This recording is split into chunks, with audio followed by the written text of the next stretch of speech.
Selamat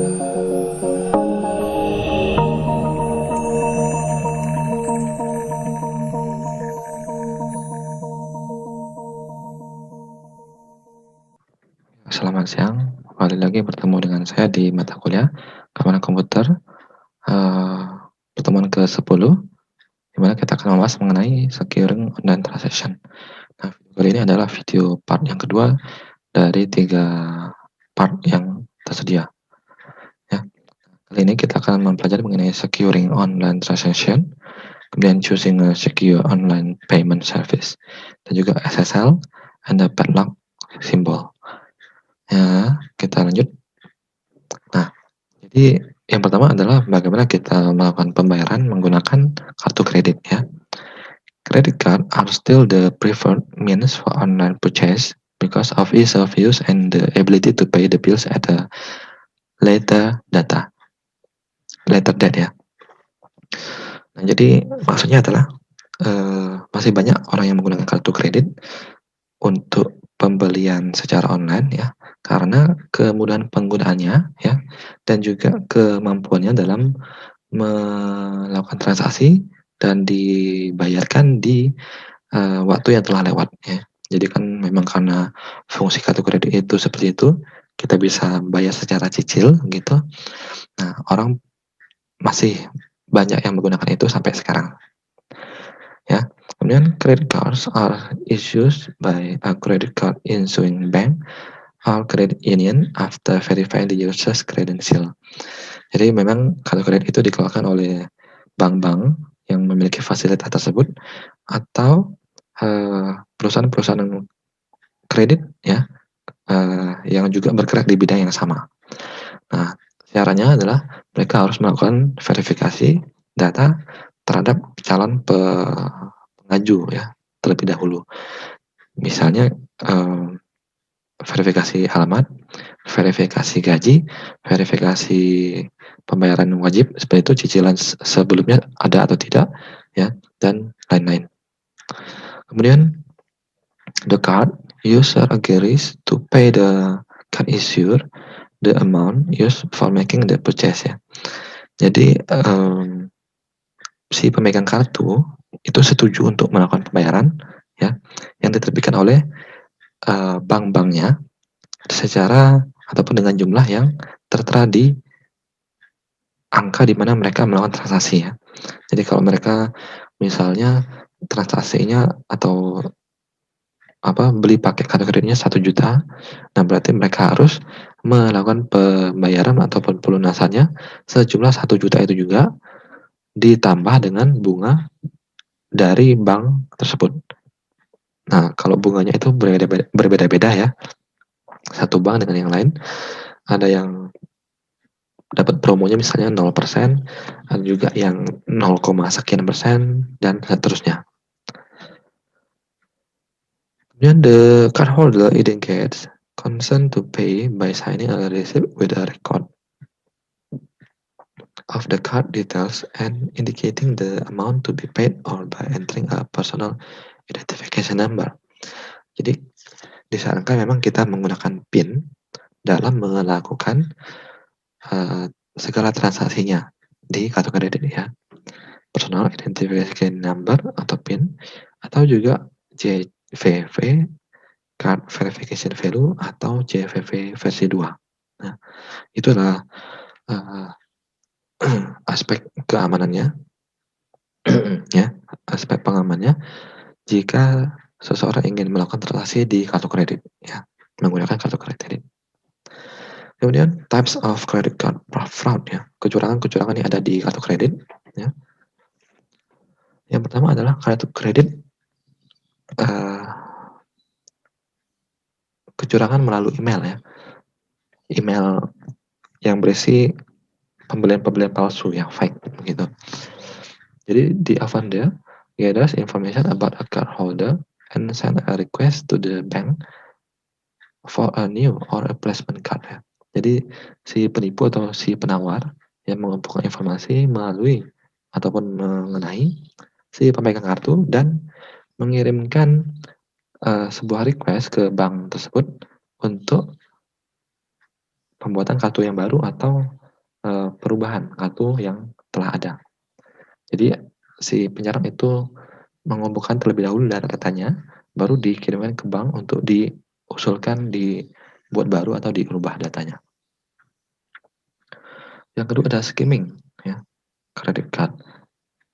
Electronically copying and authentic data, ya, secara elektronik dia melakukan pengkopian data yang otentik pada, ataupun menggunakan kartu yang berbasiskan magnetic stripe to another card without the genuine card holder's knowledge, ya. Jadi kalau kalian sering nonton film-film itu, eee, apa ya, hacker ya biasanya pakai ataupun banyak yang pakai seperti ini.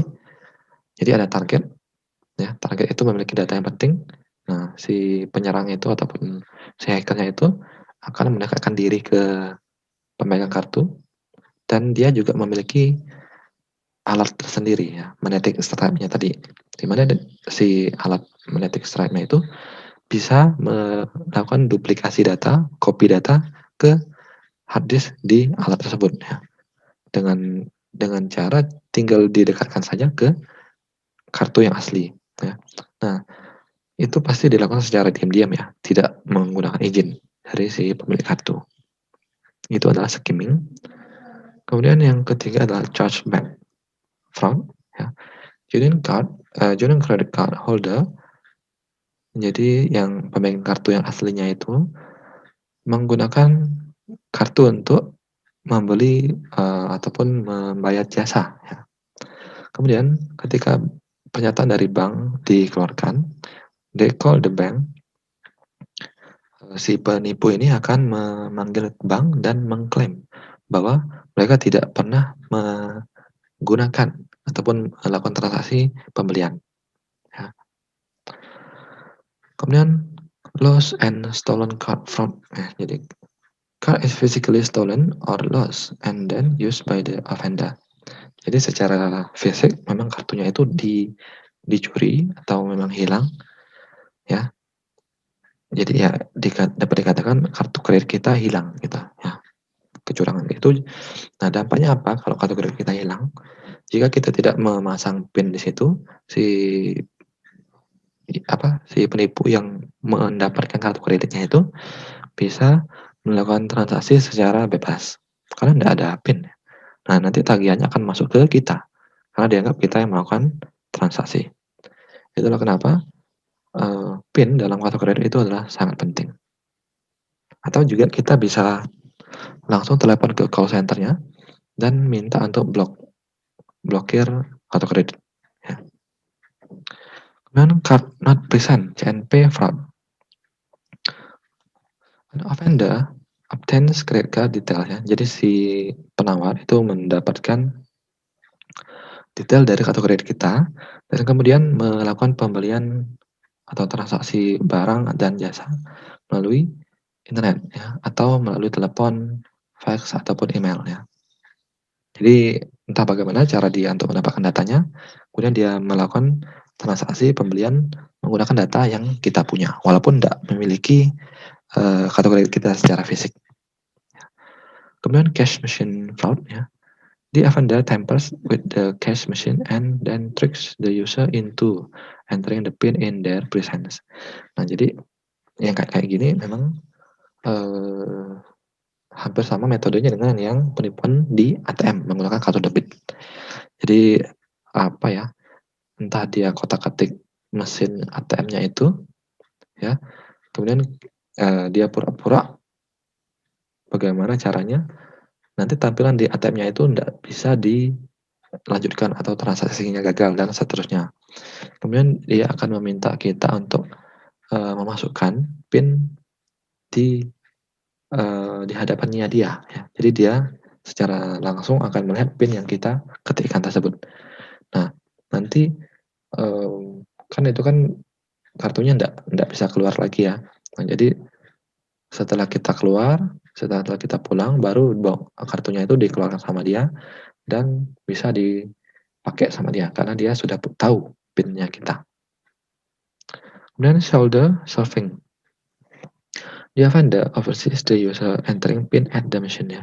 Jadi, eee, entah bagaimana caranya dia, pokoknya dia akan mendapatkan atau melihat PIN yang kita ketikkan di mesin.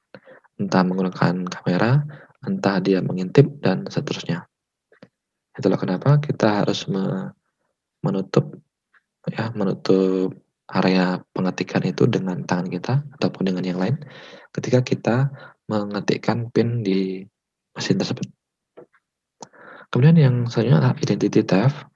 The offender use fraudulently obtain personal information of a credit card holder to access credit card account. Jadi si penipu ya, menggunakan cara yang benar-benar curang, licik ya, untuk mendapatkan data informasi kita mengenai kartu kredit ya, untuk menggunakannya. Jadi dengan metode yang, mencuri atau mengambil, ya. Kemudian, aturan ya, bagaimana cara kita menjamin bahwa kita punya kartu kredit itu aman, ya. Before you shop, sebelum kita membeli, melakukan transaksi, kita harus cek if the site is of a non-business entity ya. Jadi kita harus menjamin atau mengecek benar itu adalah situs transaksi yang online ya. Jadi kalau di Shopee ya shopee.co.id atau shopee.com ya. Kemudian kalau di Tokopedia, tokopedia.com, Bukalapak dan seterusnya. Kemudian cek for a third party seal of trust ya. Apa ada sertifikat keamanan pihak ketiga di situs tersebut ya. Kemudian kita harus cek juga review of other shopper. Jadi kita harus melihat, meninjau review-review yang telah dilakukan oleh pembeli-pembeli lainnya di marketplace tersebut.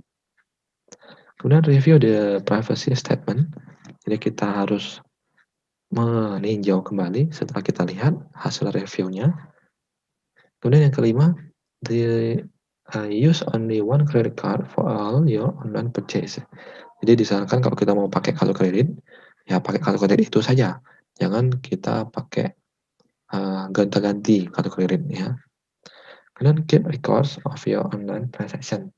Jadi kita harus melakukan apa ya, backup ya, ataupun ya backup lah ya, segala jenis transaksi yang kita pakai.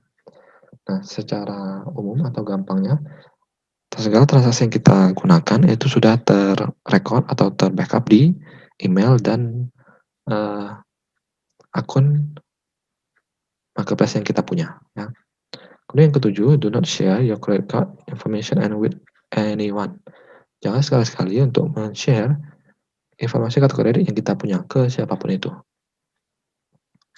Kemudian selama kita berbelanja ya, yang pertama, disclose only required personal information, be discreet ya. Jadi kita harus merahasiakan informasi yang kita miliki ya. Kemudian ensure that you are using a secure computer and using a secure site. Jadi kita harus menjamin juga bahwa koneksi yang kita pakai adalah aman, PC yang kita pakai adalah PC punya kita sendiri, dan juga situs yang kita akses itu aman. Kemudian yang ketiga, adopt a strong password. Kita harus pakai password yang kuat, kombinasi huruf besar, huruf kecil, simbol, dan angka. Kemudian use one click shopping courteously. Jadi disarankan di sini kita harus menggunakan situs-situs yang sesedikit mungkin untuk klik ya.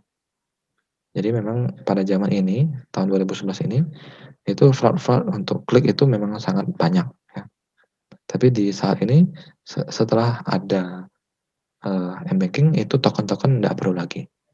Sejak ya, kan dulu kalau kalian ingat masih zamannya token kan ya, suatu device alat tersendiri yang kita pakai untuk m-banking. Jadi PIN-nya itu di-generate dari alat tersebut. Kemudian yang kelima, check for a confirmation email after an online purchase. Jadi kita harus mengecek, harus ada itu online confirmation-nya ya, baru kita lakukan pembayaran, ya. Kemudian securing online transaction can be secured by using the alternative to credit card. Yang pertama adalah stored value card, ya.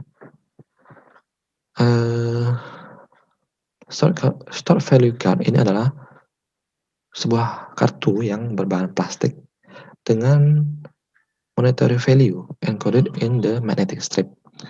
Jadi memang fungsinya untuk mengamankan, ya. Jadi kartu kredit kita itu dimasukkan ke plastiknya ini, kemudian sudah ada magnetic stripe-nya di situ, ya. Eee, tapi memang jika dikaitkan dengan masa kini, yang penggunaan stored value card ini sudah, eee, hampir tidak ada, ya, atau malah tidak ada, ya. Jadi apa ya, mungkin yang sesi securing online transaction ini akan saya isi sendiri dengan, tips sama trik dari saya sendiri, ya.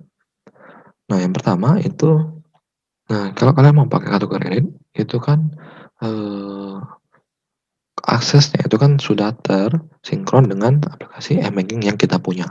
Jadi kalian harus punya dulu m-banking di HP-nya kalian, kemudian kalian sudah harus mengautentikasinya melalui tahap-tahap verifikasi keamanan berapa langkah yang disediakan oleh bank tersebut, ya. Kemudian baru dari situ, eee, harus memastikan juga berapa tagihan per bulannya, kemudian berapa, bunga yang dikenakan, ya. Kemudian baru dari situ, itu dari sisi pembayarannya, ya. Kalau dari sisi penjual, kalian harus memeriksa apakah benar penjual itu terverifikasi atau terpercaya, ya. Nah, itu bisa kalian pastikan dari bintang yang dimiliki si penjual atau, melalui review-review dari pembeli sebelumnya, ya. Misalkan kalian mau beli sepatu, nah kalian lihat dulu history orang-orang yang sudah belanja di situ. Jika reviewnya bagus atau ada bukti foto, bukti video di situ yang bagus, nah kalian juga atau bisalah ya untuk berbelanja di situ. Nah, kemudian di masa yang saat ini, itu kan sudah menggunakan, eee, marketplace yang terpercaya, ya. Nah, jadi kalau di tahun 2011 itu mungkin, eee, penggunaan marketplace itu masih minim. Nah, jadi orang masih berjualan secara personal begitu. Nah nah, di tahun 2011 itu fungsi dari dompet bersama, ya, di mana pihak ketiga yang menjamin bahwa tidak ada penipuan di situ, itu masih sedikit, ya, atau kita juga mesti bayar ke jasa tersebut. Misalkan kalau kalian pernah dengar Kaskus, kalian jual beli di Kaskus, itu pasti akan ada pihak ketiga dompet bersamanya. Nah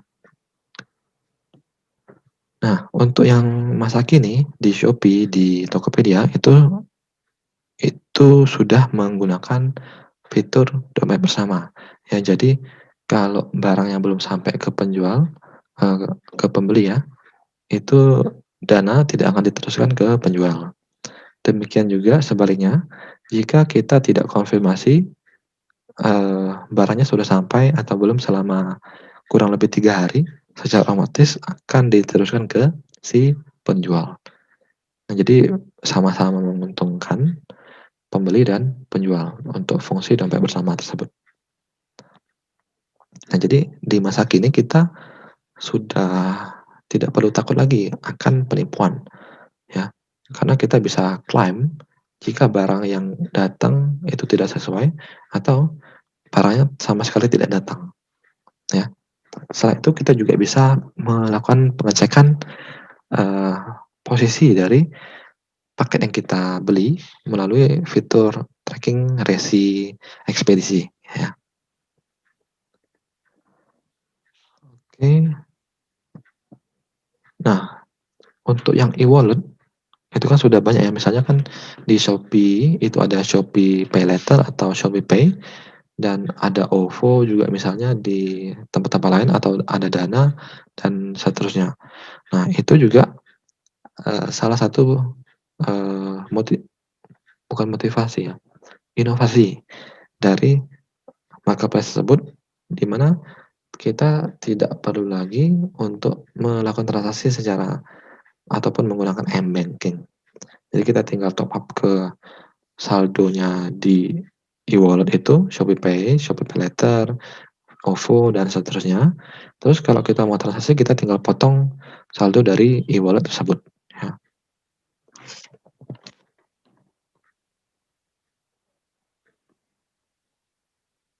Kemudian choosing a secure online payment service ya. Eee, nah kalau di materi ini memang masih menggunakan fitur PayPal ya. Tapi saat ini kalau kita mau beli barang dari luar negeri juga bisa menggunakan pembayaran PayPal ya. Ya, karena ya biasanya kan dolar, kecuali kita punya akun di bank internasional dan punya dolar di situ, itu kita bisa. Nah, bagi yang tidak punya, kita masih bisa menggunakan jasa dari PayPal ini. Itu untuk yang transaksi luar negeri. Tapi untuk yang transaksi dalam negeri, itu kebanyakan sudah, m-banking semua. Jadi ada fitur banking, ada fitur e-wallet, dan ada fitur credit card. Ini adalah contoh-contoh dari, bentuk-bentuk penerapan pembayarannya. Kemudian nah, yang penting juga harus ada padlock simbol ini, ya. Di sini, jika kalian membuka situs transaksi, yang aman itu adalah ada simbol padlock-nya atau ada simbol gembok di URL-nya, ya.